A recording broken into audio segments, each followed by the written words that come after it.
السلام علیکم dear members, آج ہم 101 نمبر پہ نازل ہونے والی سورہ سنیں گے جو قرآن پاک کی موجودہ ترتیب میں 59 نمبر پر ہے۔ جب نازل ہوئی تو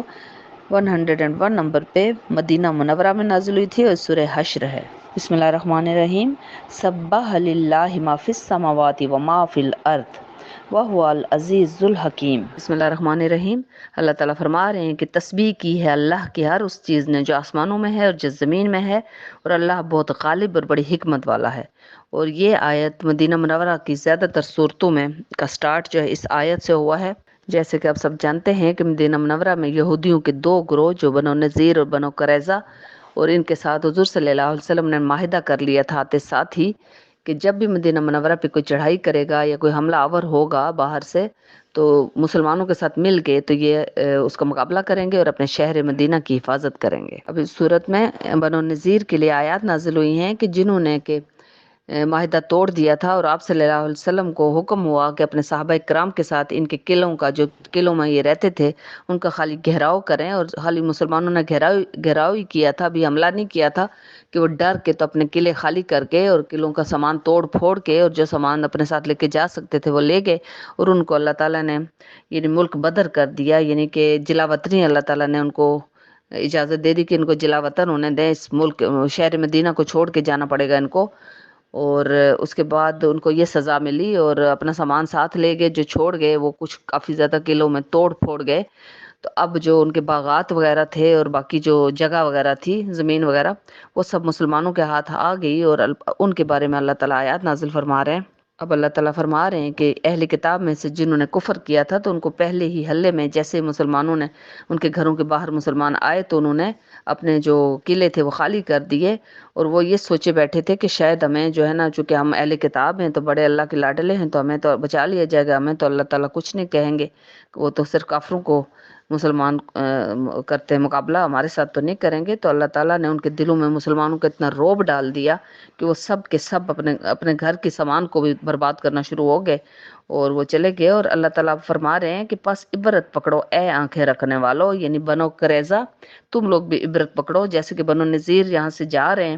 اور اللہ تعالیٰ ان کو جلا وطن کر رہے ہیں، تو بالکل تم لوگوں کو بھی ایسے کیا جائے گا اگر تم لوگوں نے بھی یہ حرکتیں اپنی جاری رکھی۔ اور اگر اللہ تعالیٰ نے جلا وطنی نہ لکھ دی ہوتی تو اللہ ضرور ان کو سخت عذاب دیتا، اور آخرت کا عذاب تو ہے ہی ان کے لیے، اور اس لیے کہ انہوں نے مخالفت کی تھی اللہ کی اور اللہ کے رسول کی، اور جو بھی مخالفت کرتا ہے اللہ اور اللہ کے رسول کی تو بلا شبہ اللہ بہت سخت ہے عذاب دینے میں۔ چونکہ مسلمانوں نے بھی محاصرہ کیا ہوا تھا اور یہودی بھی وہاں سے نکل رہے تھے، تو درخت کچھ کھجور کے درخت بھی کٹ گئے، جن کا کہ حضور صلی اللہ علیہ وسلم نے کبھی بھی حکم نہیں دیا کسی درخت کو کاٹنے کا یا کسی بھی چیز کو تباہ کرنے کا، لیکن کچھ درخت کٹ گئے تھے جن کے لیے اللہ تعالیٰ نے، چونکہ یہودیوں نے کہا کہ دیکھیں مسلمانوں نے یہ درخت کاٹ دیے، تو اللہ تعالیٰ فرما رہے ہیں کہ جو بھی درختوں کے جڑوں سے جو کاٹا گیا ہے وہ اللہ کے اذن سے ہوا ہے، اور اس لیے تاکہ اللہ تعالیٰ رسوا کرے نافرمانوں کو، اور اللہ تعالیٰ رعب ڈال دے جو نافرمان ہیں، یہودی ہوں، عیسائی ہوں یا کافر ہوں۔ اب جب یہ مال مسلمانوں کے ہاتھ لگ گیا تو اللہ تعالیٰ فرما رہے ہیں کہ اے مسلمانوں، تم لوگوں کو نے یہاں مقابلہ تو نہیں کیا، جنگ تو نہیں کی، جہاد تو نہیں کیا، کوئی غزوہ تو نہیں پیش آئی، اس لیے جب یہ مال آیا ہے تو اس میں مال غنیمت کے طور پہ، مال انفال کے طور پہ یہ تقسیم نہیں کیا جائے گا۔ یعنی مال انفال وہ ہوتا تھا جو جنگ کے دوران جو جاتے تھے، جو اس میں حصہ لیتے تھے تو ان میں بانٹ دیا جاتا تھا، لیکن چونکہ یہ والا جو مال تھا بغیر اس کے اللہ تعالیٰ نے اللہ کی مدد سے یہ مسلمانوں کو نصیب ہوا تھا، تو اللہ تعالیٰ اس کی تقسیم کا طریقہ یہاں پہ بیان فرما رہے ہیں۔ اللہ تعالیٰ فرما رہے ہیں کہ یہ اللہ اور اللہ کے رسول کا ہے، غریبوں کا ہے، یتیموں کا ہے، مسافروں کا ہے یہ مال، اور اس کے علاوہ اگر رسول تمہیں کچھ دے دیں اس میں سے تو تم لوگ لے لو، اور اگر رسول اس میں سے روک دیں تم کو تو رک جاؤ، اور اللہ سے ڈرتے رہو، بلا شبہ اللہ تعالیٰ بہت سخت ہے سزا دینے میں۔ اور ان مفلس مہاجروں کے لیے بھی یہ سامان ہے جو کہ مکہ مکرمہ سے ہجرت کر کے مدینہ منورہ آ گئے تھے اور اپنی جائیدادوں اور اپنے گھروں کو چھوڑ کے وہ آ گئے تھے اور اللہ کی خوشنودی کے لیے آ گئے تھے، اس لیے اس مال میں ان کا بھی حصہ ہے، یعنی مہاجر مسلمانوں کا بھی حصہ ہے، اور اس کے علاوہ جو انصار ہیں، مدینہ کے جو انصار ہیں جو کہ حضور صلی اللہ علیہ وسلم کے مدینہ منورہ آنے سے پہلے ہی دار الحجرہ میں وہ مقیم ہو چکے تھے، اس میں رہتے تھے اور ایمان لا کے تو وہاں پہ عبادت کرتے تھے،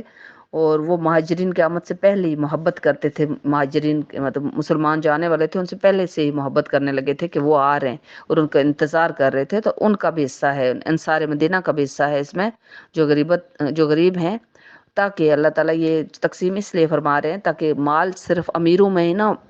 رہ جائے، تقسیم ہوتا رہے، بلکہ مال غریبوں تک پہنچ سکے۔ اب بنو قریظہ کے لیے یہ سب کچھ آنکھیں کھولنے کے لیے کافی تھا۔ تو اب بنو قریظہ کے ساتھ جو منافق مسلمان تھے اور یہودیت سے جو مسلمان ہوئے تھے، تو وہ کہنے لگے کہ اگر تم لوگوں کو بھی نکالا گیا تو ہم تم لوگوں کا ساتھ دیں گے، اور اگر جنگ کی گئی تب بھی ہم تم لوگوں کا ساتھ دیں گے۔ کہ مسلمانوں نے تم لوگوں کے ساتھ جنگ کی تو اللہ تعالیٰ فرما رہے ہیں کہ وہ جو یہودی ہیں نا، یہودی اندر سے مسلمانوں سے اتنا ڈرتے ہیں کہ وہ اللہ سے بھی اتنا نہیں ڈرتے، اللہ تعالیٰ فرما رہے ہیں۔ اور وہ قطعاً جھوٹے ہیں، یہ جو کہہ رہے ہیں نا کہ ہم ساتھ دیں گے اور ہم بھی تمہارے ساتھ ہجرت کر دیں گے، تو یہ سب کچھ جھوٹ بول رہے ہیں۔ اللہ تعالیٰ نے ان کو پول کھول دیا ہے یہاں پر۔ اللہ تعالیٰ فرما رہے ہیں کہ وہ پیچھے چھپ چھپ کر تو وہ ایسی باتیں کرتے ہیں، قلعہ بند جو بستیوں قلعوں کے پیچھے چھپ کے، اور ان کے آپس کی جو مخالفت ہے بڑی سخت ہے، اور تم خیال کرتے ہو نا کہ یہ اکٹھے ہیں آپس میں بڑے یہودی عیسائی وغیرہ، لیکن اصل میں یہ اندر سے ان کے دل پھٹے ہوئے ہیں، اس لیے کہ ایسے لوگ ہیں جو عقل سے عاری ہیں۔ اور اللہ تعالیٰ بڑا زبردست اور بڑی حکمت والا ہے۔ بھی آپ یہ سورہ سن لیجئے۔ جزاک اللہ۔